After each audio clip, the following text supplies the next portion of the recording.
Você que é adulto e tem um histórico de características de hipermobilidade, de frouxidão, dor no corpo, uma dor incapacitante, fadiga, que é aquele cansaço que acaba a energia e tem distúrbio do sono, assista o nosso vídeo.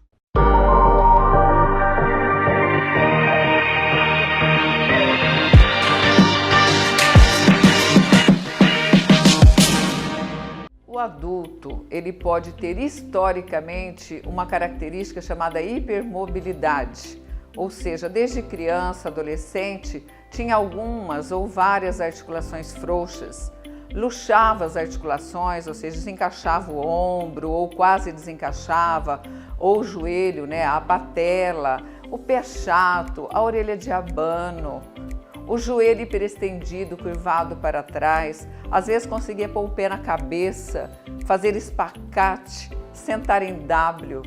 E associado a isso, é uma pessoa que começa a apresentar ainda jovem dor no corpo e distúrbio do sono. A hipermobilidade no adulto, ela não é avaliada como na criança e como no adolescente. Ela é muito mais difícil, porque a investigação tem que ser historicamente, porque às vezes o adulto não tem aquela hipermobilidade visível.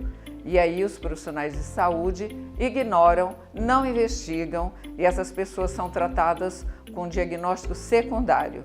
Muitos deles são diagnosticados com fibromialgia. E a fibromialgia nesses pacientes é muito frequente.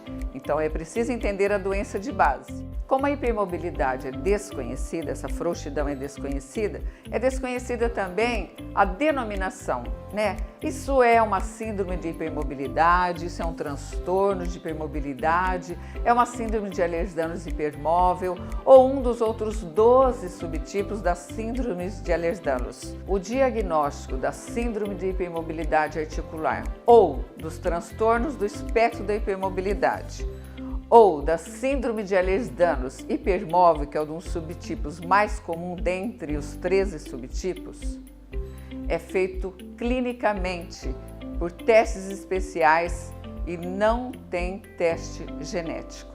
O tratamento existe para as manifestações. O problema de base não tem cura, porque é um defeito genético de uma proteína. A pessoa nasce assim. O que tem tratamento é para as manifestações. E essas manifestações diferem de pessoa para pessoa. E também com relação à faixa etária.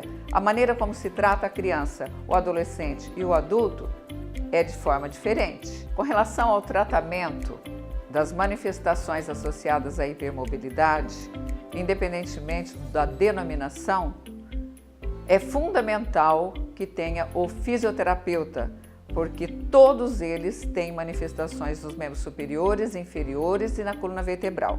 Porém, eles poderão ter manifestações gastrointestinais, cardiológicas, oftalmológicas, otorrinolaringológicas e assim por diante. Então, é um tratamento multiprofissional. A fisioterapia tem método específico e esse método vai ser publicado num livro com a nossa autoria em 2019 com todo o detalhamento. Uma dica de hipermobilidade é quando a pessoa coloca as mãos espalmadas no solo. Sabe aquela condição que a gente tinha inveja de quem fazia isso na escola? Isso é um problema. A pessoa que consegue fazer isso é porque ela nasceu com defeito genético do colágeno e a coluna vertebral é situação de risco. Se vocês se identificaram com o que nós falamos aqui, entre em contato conosco para maiores detalhamentos.